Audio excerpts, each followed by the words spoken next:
ఈ కార్తీక మాసంలో దేవుడికి రకరకాలైన పూలు, పూజకి ఆకులు, పండ్లు అన్నీ వాడుతూ ఉంటాం కదండి.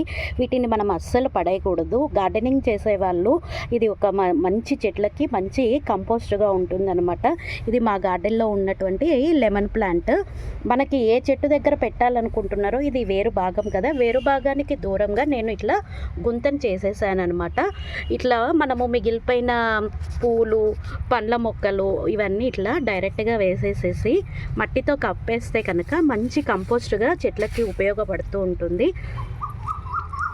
ఈ కార్తీక మాసంలో పూలు, పండ్లు, ఉపవాసాలు కూడా ఉంటుంటాం కదా, పండ్ల తొక్కలు, కుళ్ళిపోయినవి ఏవి ఇట్లా పడేయకండి. చెట్టు వేరు భాగానికి మనము చూసారు కదా, ఇది వేరు భాగము, దీనికి దూరంగా నేను మట్టిలో ఇలా పెట్టేశాను.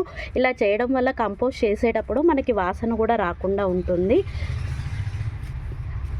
ఇలా తయారు చేసింది నాకు ఇది 2 monthsకి ఇలా మంచి కంపోస్ట్గా కూడా తయారైందనమాట. నేను చెట్లకి ఇదే ఇస్తూ ఉంటాను. Thank you.